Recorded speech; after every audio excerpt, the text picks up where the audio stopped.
नमो ब्रह्मादिभ्यो ब्रह्म विद्या संप्रदाय कर्तृभ्यो वंश ऋषिभ्यो महद्भ्यो नमो गुरुभ्यः वक्रतुंड महाकाय सूर्यकोटि समप्रभा निर्विघ्नं कुरु मे देव सर्वकार्येषु सर्वदा शंकरं शंकराचार्यं केशवं बादरायणं सूत्रभाष्यकृतौ वन्दे भगवन्तौ पुनः पुनः ईश्वरो गुरुरात्मेति मूर्तिभेद विभागिने व्योमवद्व्याप्तदेहाय दक्षिणामूर्तये नमः श्री गुरुभ्यो नमः.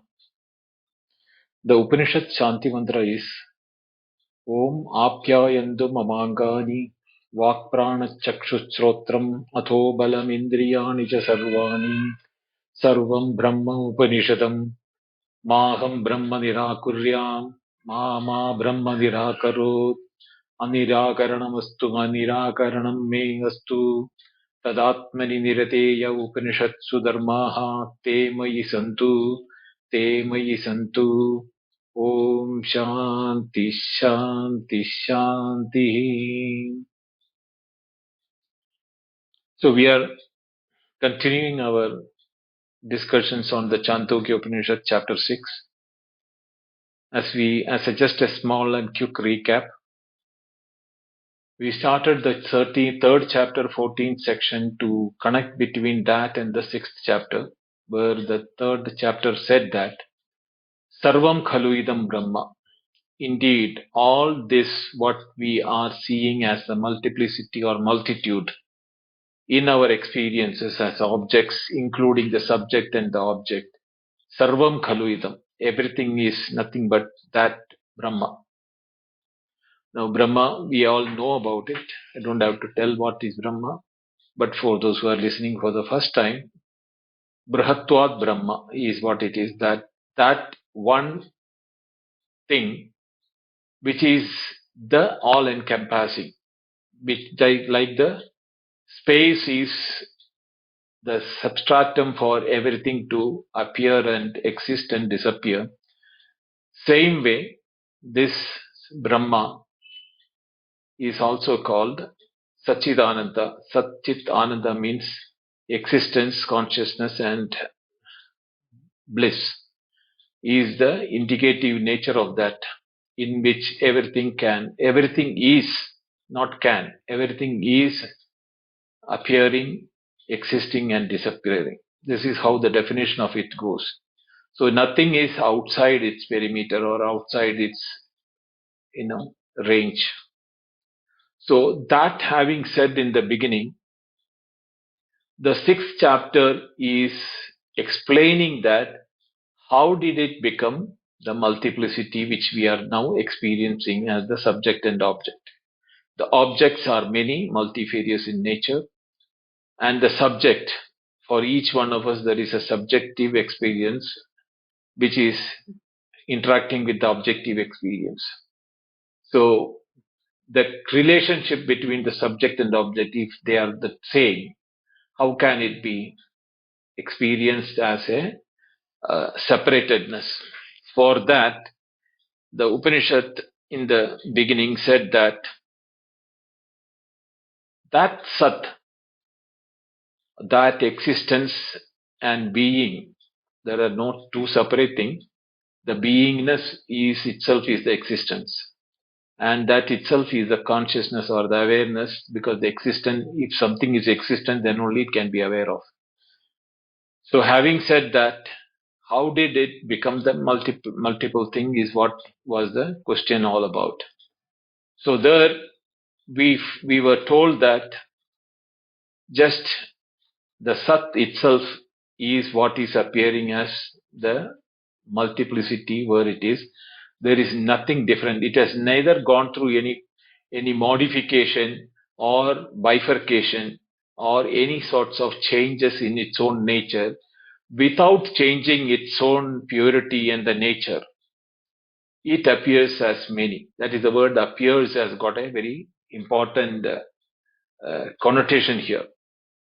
To explain that, the Upanishad used in the previous sections of the 6th chapter that Ekena eva mrintena sarvam mrinmayam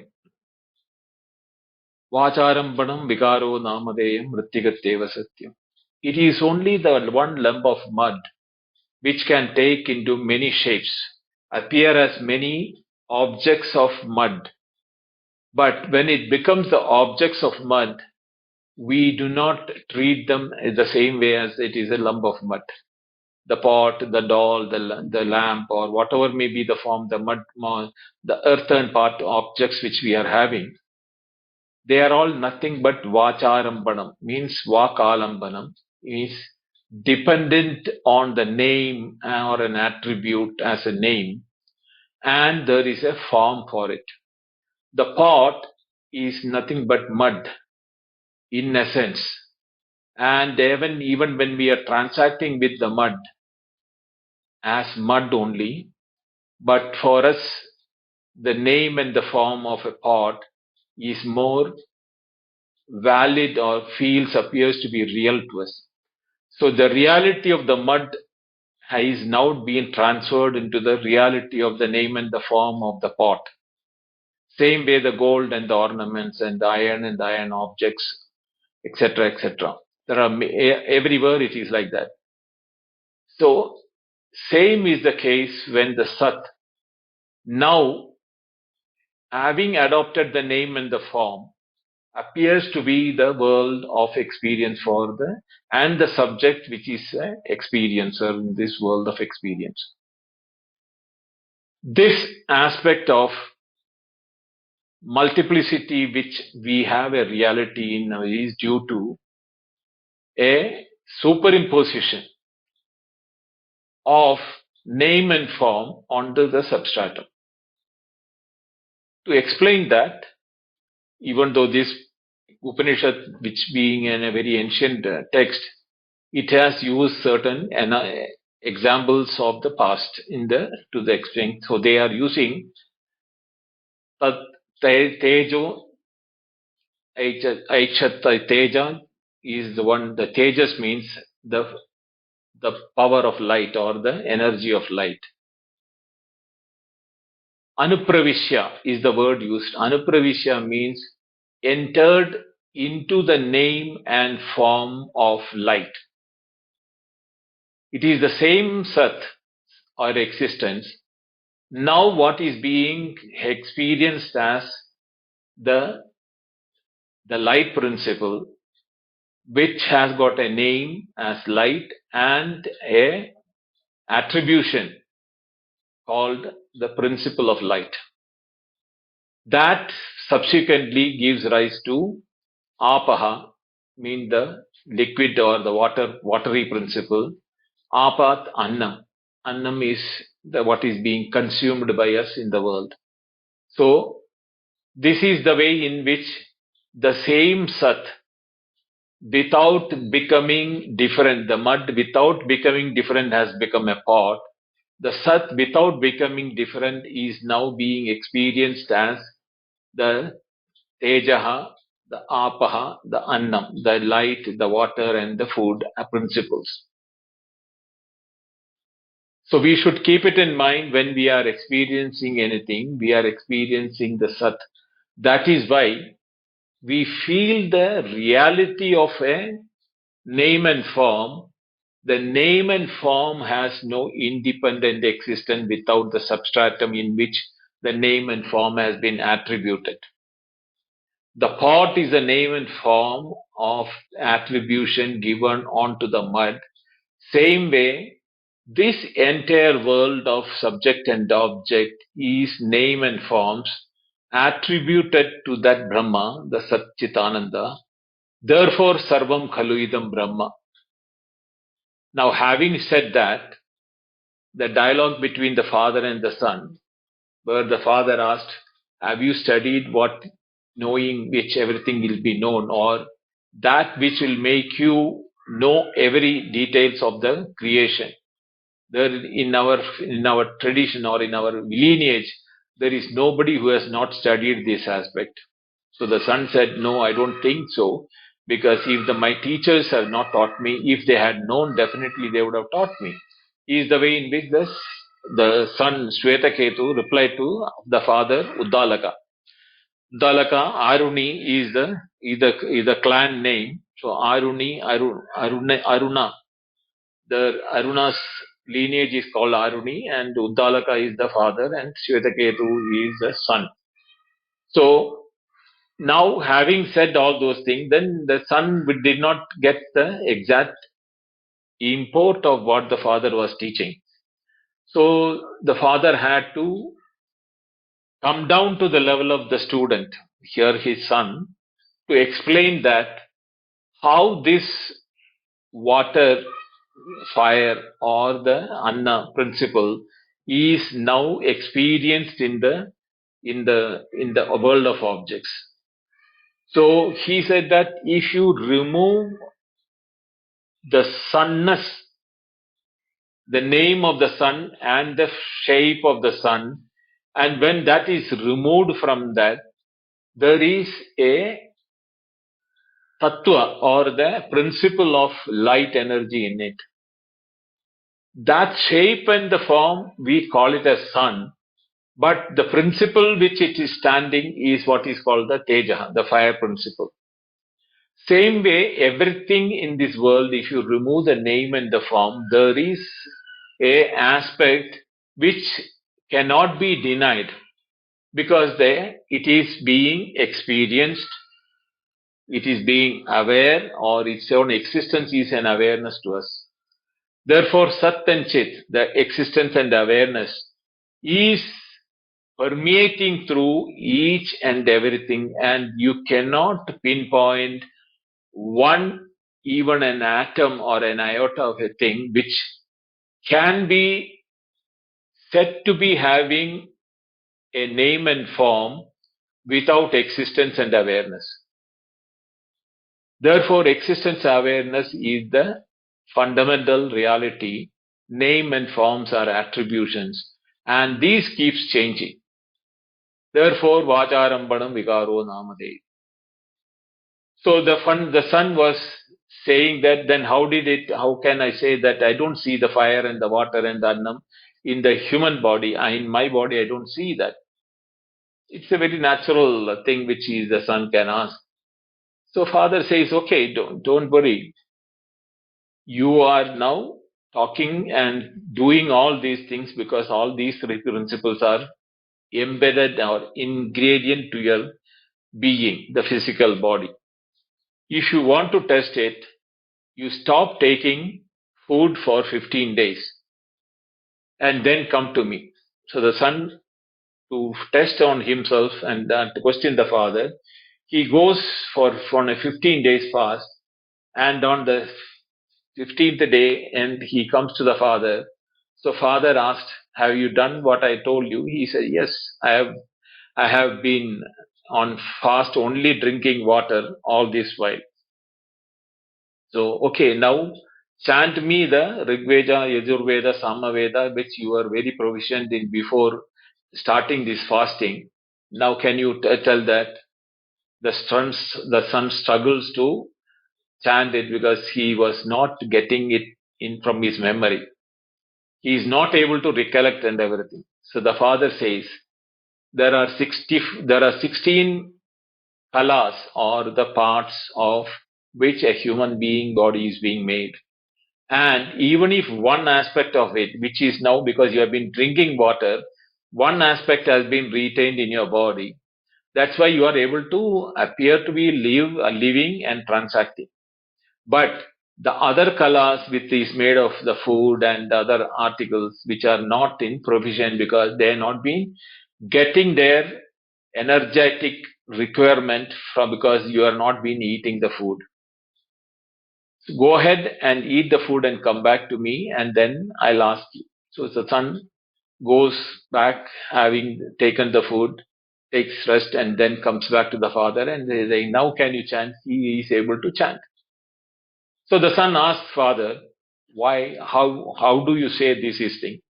To explain that, he said, when the food is being consumed, after having taken the subtlest part and the middle part, the grossest is discarded as fecus. The middle part is what it is goes into the making the mind. And no, the middle part and the subtle part is what is going to making the mind. The middle part is going to making the flesh. Same way, the water and fire, all three has got the subtle, middle, and the gross one. The water gross is the urine, and the middle part is the blood, and the subtle part. Like that, he explains all the three. This is because it is the same principle of the existence and awareness which has become the fire, the water, and the anna. Today, you are appearing as a human being, and it is their presence in this physical body with which you are thinking you are a separate entity. You do not have a separate existence if they are not there in your body. Now, having come to this stage, we are going to the 8th section where the relationship between the human being and that from which everything came up. That Sat, that truth or the existence, and the relationship between the individual experiences of the human being is what is being explained in this particular section, 8th section.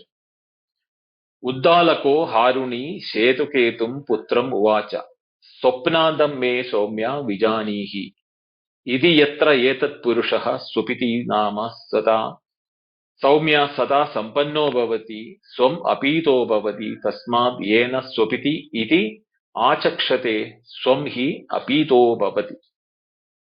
So the Uddalaka Aruni is the clan name. Uddalaka says to his son Shvetaketu, Vijanihi, you may understand from me or you may learn from me what? Saumya, my dear, Sopiti etat namaha tata sada sampanno bhavati. When a man is said to be in sleep, Sopiti is the deep sleep name. Then tada sata sampanno bhavati. He becomes in unison with the being. Sampanna means unification. Sata means with the Sat or with that being. When the human being is in the deep sleep, he is in unison with the truth. Swam apito bhavati. Swam apito bhavati means he goes back to his origin. Now, most of us are not able to understand this aspect of deep sleep because we are looking to the deep sleep from our experiential aspect of it. We are not able to know what is our state or what was my condition or what was that, the state where I was in deep sleep. Now, for the practical purpose, let me categorize these two are into two categories. One is Swapna, means Swapna and Jagrat. The dream and the waking both are experienced based activities. Whereas Swapiti or the deep sleep is where there is no experiencing at all. But doesn't mean that in all the three states, the existence and awareness is not there. The existence and awareness in the name and form as a human being was experienced in waking. As a dreamer in the dream world was experienced in the dream world. But there is no difference between the waking and the dream except for the realm of operation is one is gross and the other is subtle. So categorizing them as one part of the experiential world and the non-experiential state of being is what is called the supiti, is the deep sleep then. So here what it is happening is that father says to son, when a man goes to his sleep, leaving his experiential world into the deep sleep, he is in unison with his original stuff from where the whole world has come. Tasmat yena swapiti iti achakshate swam hi apito bhavati. And when people say that when somebody is sleeping, he is gone to his own. Swapiti, the word has come from swam apito bhavati. Swam apito means in unison with oneself. That state is called swapiti, but in English we call it as a deep sleep. The mind which has entered into the supreme deity through the living self as individualized, and is like a man enters into a mirror through his reflection. From the deep sleep, when he is experiencing the world of experiences, he is projecting the world of experience.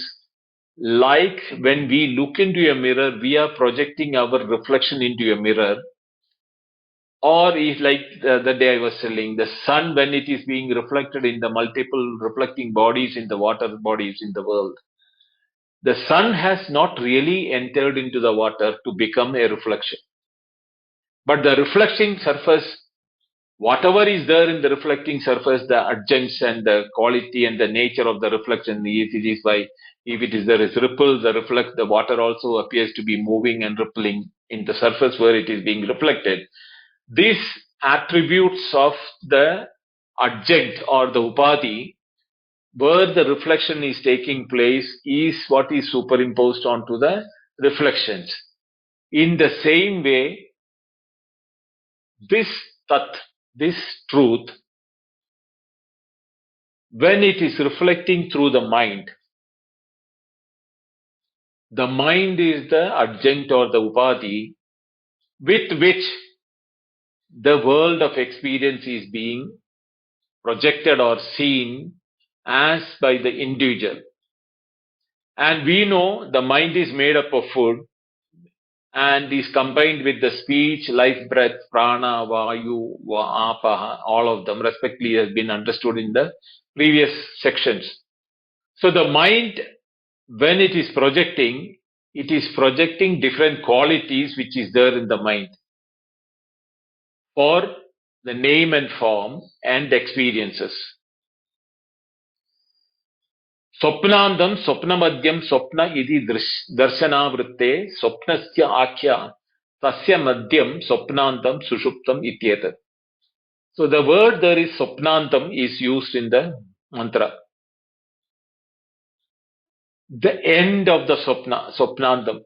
But it can also be said swapna madhyam because the deep sleep is experienced by the individual in between two experiences. Therefore, we can say it is swapna madhyam. Swapna here is the experiential world, dream or waking. So when the deepest sleep or the deep sleep, when there is no experience is taking place, it is preceded and followed by swapna or jagrat. Therefore, swapna madhyam, you can talk this as swapna madhyam also. Even though the Upanishad says swapnantam, we cannot really say andam because after that another swapna is starting. Therefore, api tatrapi artat sushuptameva swam apito bhavati iti vachanat. Having become one with swam means one's own real nature. The swam is not the self. Please understand that. Self or the individualized ego or the individuality is a part of the mind. When we are in the deep sleep, we do not even know whether we are an individual, human being, time, space, knowledge, experience. Nothing is known there. We have no knowledge of anything. At the same time, we cannot deny the existence of it. So, Sat, Sati Sampanya. So, Tat Sampanna Bhavati.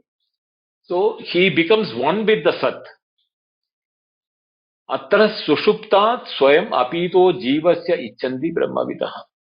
Tatra hi adarshe apanayane purusha pradibimba adarshavat yada sum purusha evo amapito bhavati Evam punah Adhyuaprarame Chaitanya Pradibimba Rupena Jivana Atmana Manasi Pravishta Nama Rupa Vyakvarani Para Devadasa Swayameva Atmanam Pradipathyate.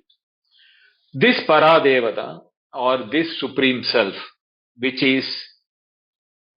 now through the mind, Manasi Pravishta, having entered through the mind into the world of projections of the experiences, Nama Rupo Vyakaravani.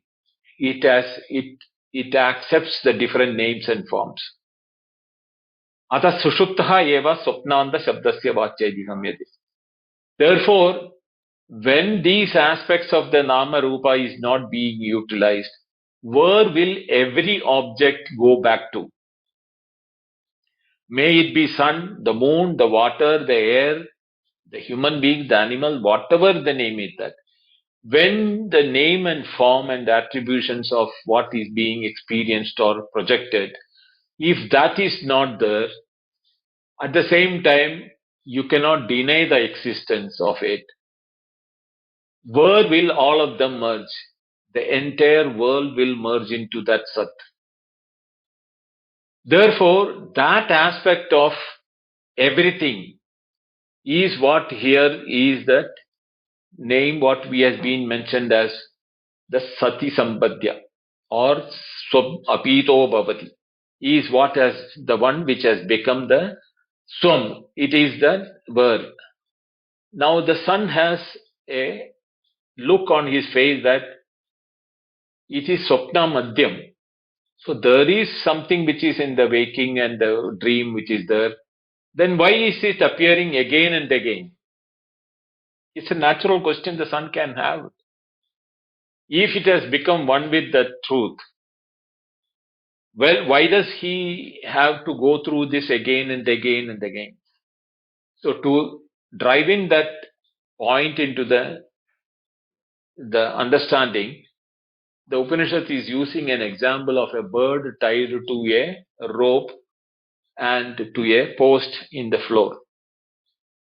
Yata sa yata shakuni sutrena prabadho disham paditva anyatra ayatanam alabdva bandhanam eva upashrayataha evameva khalu saumya tat mano disham praditva anyatra ayatanam alabdva pranam eva upashrayate prana bandhanam hi saumya manaha iti. This is the sutra or the mantra. What does it say? Yata Shakuni. This bird, Shakuni means a bird. Yata Shakuni Sutrena Prabadha. Just as the bird which has been tied to a string, Disham Paditva, having flown in several directions. As long as the rope is there, he can go to that extent. Now here you should understand that the Shakuni and the rope and the pillar or the post where it has been tied have to be understood with our own relation experience. For that, this statement first, let us understand that having flown in different direction, anyatra ayatanam alabdva bandhanam eva upashrayata. It is not able to go and find an abode where it can rest as itself. There is no way because it has been tied.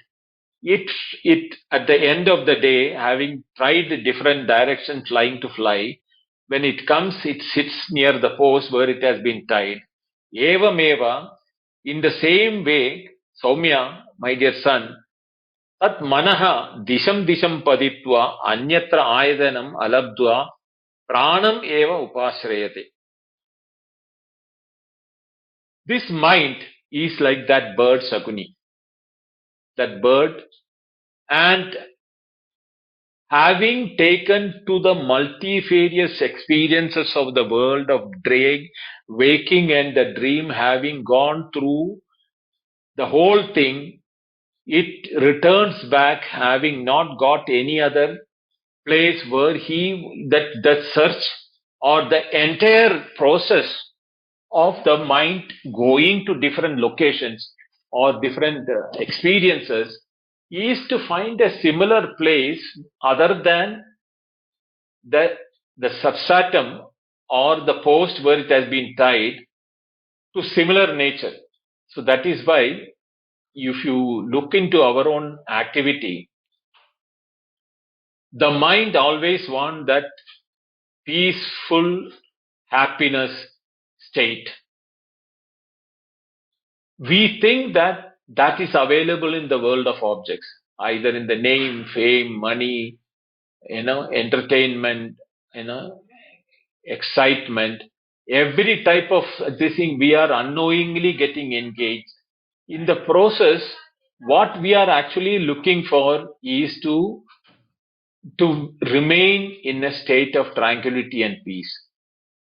But having done this throughout the day, when the whole sense organs and the mind becomes tired, like the bird trying to fly away from the post, and when all those things are failing, the only place where it can get that peace and tranquility or that pure happiness is taking it back to the deep sleep. Therefore, pranam eva upashrate. Here the pranam is not the prana which he is talking about. Here pranam is being indicated as that state where only that sat is existing. Upalakshanam, in the Sanskrit we call it as an upalakshanam. Means indicative of that state of sat. Swapito, swam apito bhavati. That state is called the pranam. Therefore, prana bandhanam hi saumyamana. This knot between that sat and the mind,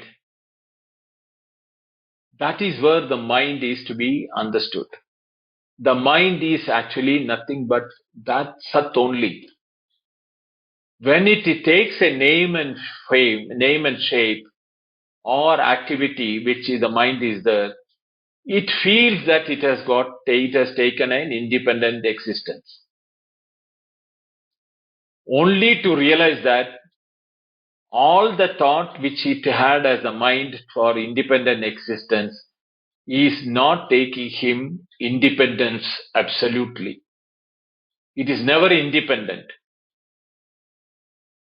That dependency to that consciousness or awareness is the reason why the mind is going back to that state of existence awareness between the two attempts to find out somewhere else that object, that state of peace. So now what happened is that the mind is now finding that there is only one place where it can swam apito bhavati, where it can become its own nature. We may go out of the day, do all those things, but when we reach home, we say sweet home, home sweet home. This feeling of being in our own home which is normally for us, is the case with all our sense organs and the mind when we go to our deep sleep. This state of deep sleep, which we are experiencing, has been ridiculed as a insignificant or immaterial by the people who do not laukika, what we call it as the people who are engaged and looking outwardly for answers. For them, the sleep is a wasteful time for the life. So they always criticize that this is what it's a useless state. We are not able to achieve anything during that. What is being achieved by during that waking and the dream is not defined properly also. But not because the reason is that whatever is there, it is within the time and the space, and all of them have a beginning, a middle, and an end. Therefore, nothing is permanent. So the only permanent thing where it is there, it is in the Sushupti. Now, this Sushupti which we talk about, it is not there in the Upanishad. Here in this aspect, it will come in another Upanishad. Is the same state before we knew what our mind and sense organs can do, and will be the same state when our mind and the sense organs becomes non-functional, means death. That is the state which is always there. So when we come to the state of experiences of the waking, when we are doing the dream and the waking as one thing, don't think that we are leaving that substratum or the state of the deep sleep and entering into a different world. No. That bandhanam hi manaha, that tie which keeps these sense organs and everything operational is because it is having a connection with that Sat and Chit in our nature, pure nature. So even in that presence, when the bird is flying, the rope and the tie, the post is the reason why it is being held in what stage it is. Same way, the reason why the Sat and Chit is the reason why where the mind is become from the mind, from that. Therefore, the mind cannot be away from that because it is a projection of that Sat and Chit, which is the mind. So the projection can not go without the projecting substratum where the consciousness is coming into the mind. Therefore, the mind and the sense organs are always tied up to that place.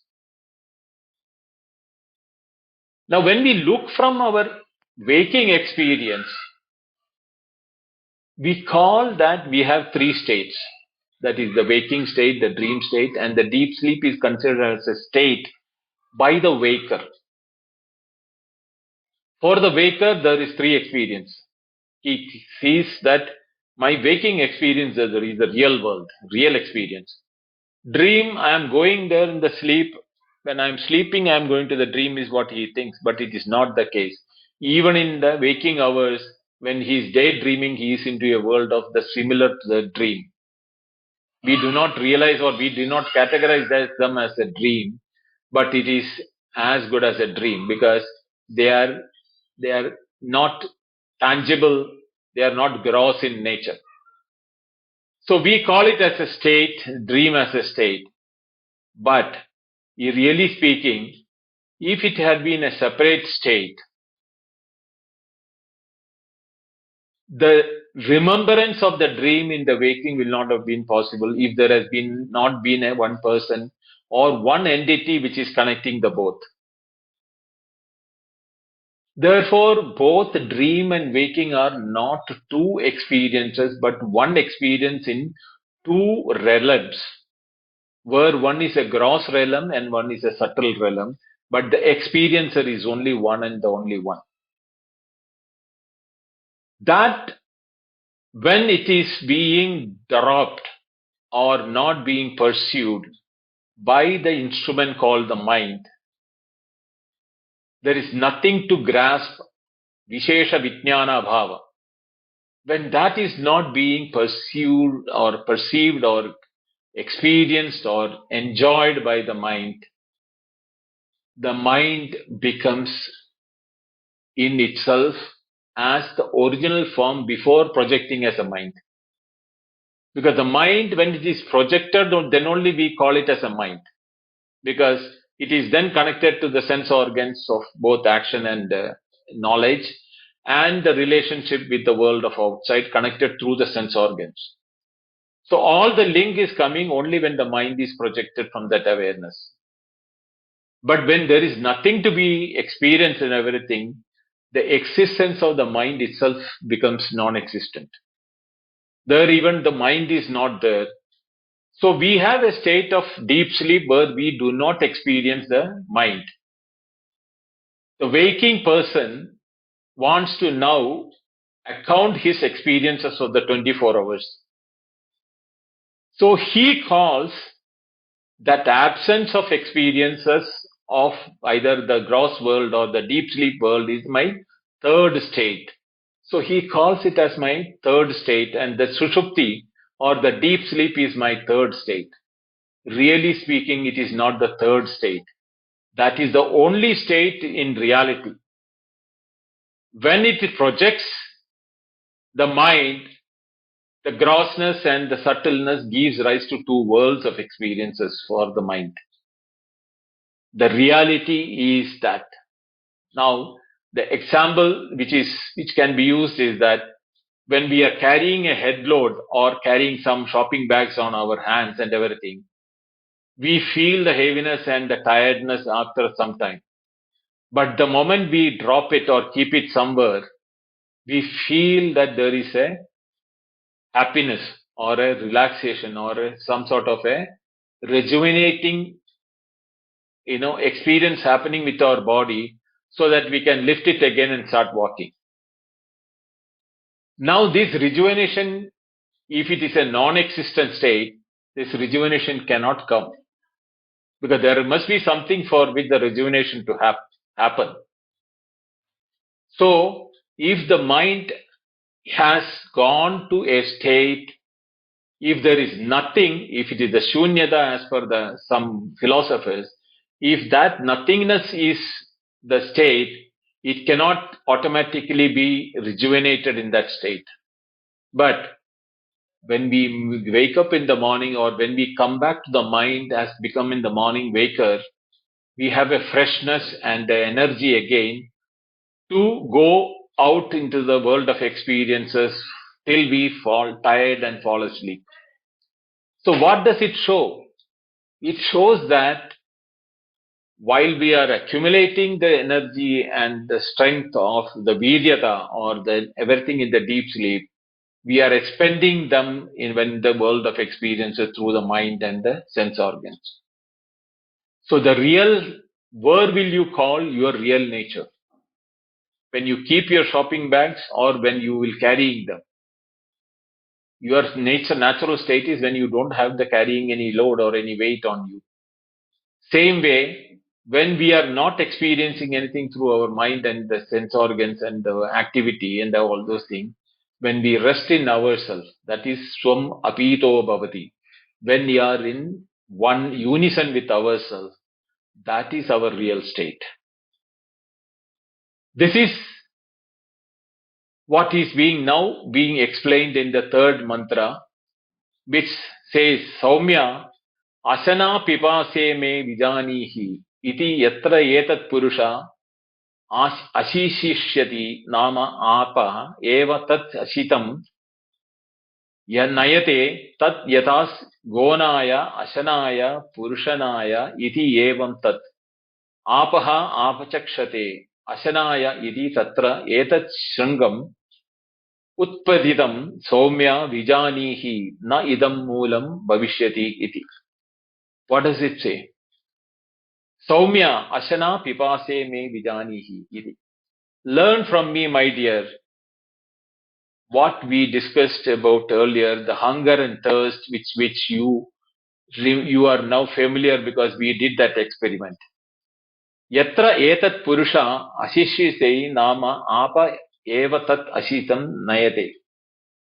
Now, when such and such a man desires to eat, it is the water which is carrying away what he has been eaten by as food.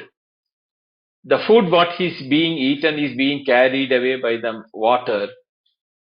Yet yada gonaya asanaya purushanaya iti evam tat apaha achakshade asanaya iti. Just as those who are leading the go is called gonaya, gam nayati iti gonaya, iti gamnaya. Ashwanaya means one who are leading the horses.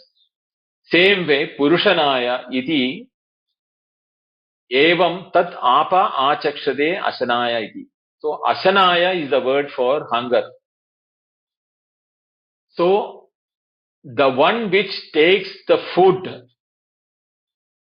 to the entire body, similar to the one who is leading the cows or the horses, the food is being taken to the entire body through the apaha, through the water which is being consumed.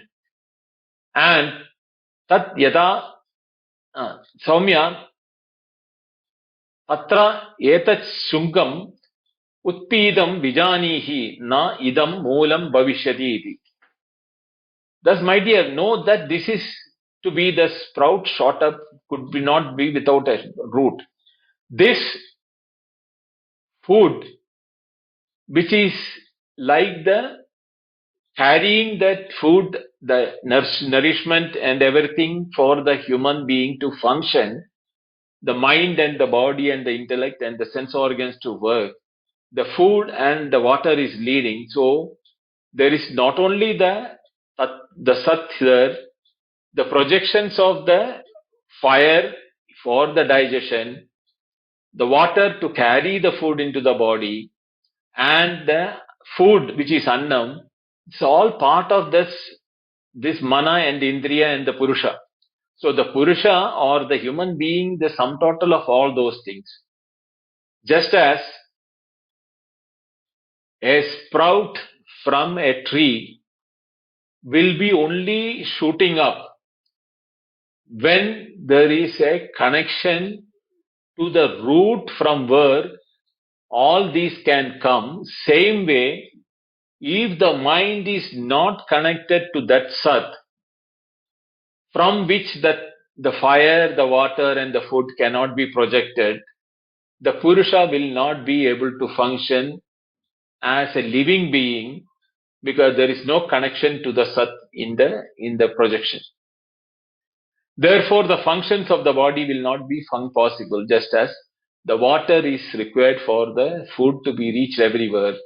This mind, which is made up of all these functions, is required to spread the food or the energy into the body and into for the body to function. तस्य क्व मूलं स्यात् अन्यत्र अन्नात् एव एव खलु सौम्या अन्नेन शुंगेन आपो मूलम् अविच्छिद्भिः सौम्या शुंगेन तेजो मूलम् अविच्छिन्ना तेजसा सौम्या शुंगेन सन्मूलम् अविच्छिन्ना सन्मूला सौम्या इमा सर्वा प्रजा सत् आयतना सत् प्रतिष्ठा. Now, where this can the root be from, just as for the food? Where could the root he be a food? So, my boy, from the food as the sprout is coming up, infer water as the root, and from water the sprout. Infer here the fire as the root, from fire as the sprout. Infer the fire, for the fire to be the sprout, the being is the root, and all these creatures of my dear, all these creatures means sarve prajaha, have their root in the being, they reside in the being and rest in the being. It is in this sat through which the fire, then the water and the food, because of which the multiplicity is experienced in the world, they do not exist and survive unless that sat is there from which the entire world of projection is being done. Now here it is used as a root and a sprout. In some other Upanishads it takes that, Urdhamoola Matashagam Ashwattam Brahuravyayam. So there is a tree which is depicted by a tree with the root up, because the sat is supposed to be the devata. So therefore the root is upward and the world, the projection takes downward to the world of creation.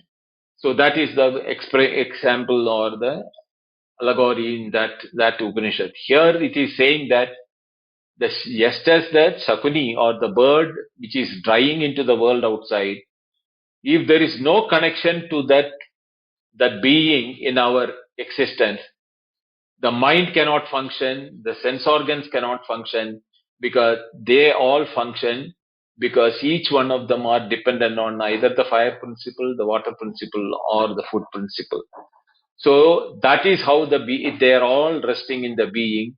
The ultimate resting place for all of them is the being only. Atha yatra etat purushaha pipasati nama tejaha eva tat pitam nayate tat yata gonaya ashwanaya purushaya iti evam tat tejaha achashtaha udanyeti tatra etat eva shungam utpatitam saumya vijanihi na idam amulam bhavishyati iti.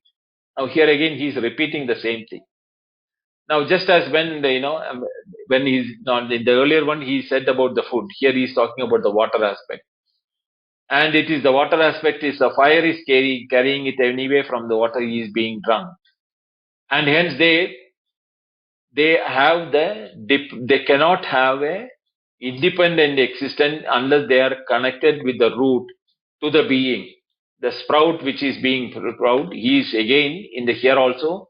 We should take same way that the root is established in the being.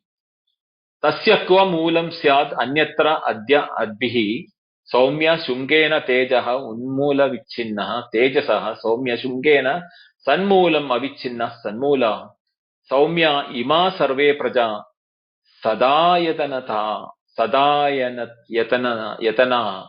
सत्प्रतिष्ठा यथाथु खलु सौम्य इमा तिस्रो देवता पुरुषं प्राप्य त्रिवित् एका भवति तदुक्तं पुरस्तादेव भविष्यति अस्य सौम्य पुरुषस्य प्रयतो वाङ्मनसि संपद्यते मनः प्राणो प्राणस्तेजसि तेज परस्यां देवतायाम् tasya kwa mulaha, where could this root be for apart from the water? So my dear son, from the water and spout and the fire, etc., and in the previous example, all these creatures, my dear, have their root in the Sat. They reside in the truth, they rest in the truth, and now each of these deities like the Teja, the Apaha, the Annam, the fire, the water, and the food principle, reaching on man or the human being becomes triplicated has been explained to you before. This we have done it in the previous sections on 6th or 7th verse where that Trividam Trivit Karanam, that the triplication how it is taken. And when a man is departing, my dear, the reverse is taking place. Just as for the projection, it is coming from the being to the mind, to the sense organ, from the wire and all those things. The reverse is happening when the man is winding up the projections and going back. Speech merges into the mind merges into the prana, and the prana merges into the supreme deity. This is how the reversal takes place. The forward projection and the reversal projection is through this process of fire, water, and the breath. So, mana, vak, manasi, pradishtita, prane, pradishtitam, that is how it is going back to the Purusha. It is deciding in that Parasyam Devatayam, Teja Parasyam Devatayam. In that Paras Devata means here it is talking about the Sat, that in which it is being, into which everything is merging into. Sa esha anima aitadatmyam idam sarvam tat satyam sa atma tattvamasi shvetaketo iti. Here is that tattvamasi aspect is being explained by Udwalaga. Now, that which is this substance, that para devata, where everything is merging back to, or from where everything is coming out, that is the subtle essence, anima. Aidatatmyam. It is the atmyam means self. It is the self of all. Sa atma. That is the atma. That is the atma which we call it as I in our each one of it. Tat satyam. That is satyam, or that is the sat from which everything is depending upon. And that sat is what you are. Tad tvamasi shvetaketo. That tat is what you are feeling today as an independent boy of 16 or 24-year-old. You are feeling that you are an independent human being. But in your day-to-day experience, unless that sat is present in you, neither can you experience your day, waking and the dream, and you need to rejuvenate yourself in the deep sleep. Or when you are departing from your body, this body, all those things which were active in your body merges one by one back into that sat again. And that is the etadatmyam sarvam. That is the atma of everything. because everything goes through the same process. And Tat Satyam, that is the truth. Tattvamasi Shvetaketu, that is the tat, that is that you are that is. Tad Tvamasi, that you are that. You are that. That is what? Tat Satyam, that truth. Which is that truth? Aidatatmyam Sarvam. It is the Atma of everything. And Sa Esha Anima. It is so subtle that it cannot be grasped through any of the sense organs, because the grossification has happened for the sense organs to come to the experience of the world. Whereas this is subtler than the subtle. Anoraniyan Mahato Mahiyan. Therefore, we cannot say that it can be grasped with any sense organs. Tatta Tattumasi Shvetaketu iti. So the son says that you said something to me. I'm not very clear, father. Bhagavan, hey Bhagavan, Bhuya eva mam vitnyapayetu. I have not understood. Please, can you explain to me this? This is the first time he said Tattvamasi. Now, in this Upanishad, before we conclude it, he is repeating 9 times this, including this.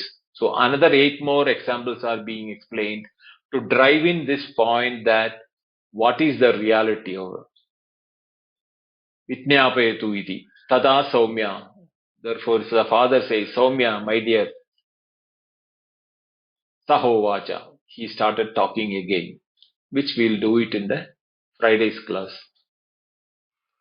Om Purnamada Purnamidam Purnat Purnamudachyate Purnasya Purnamadaya Purnameva Vasishyate.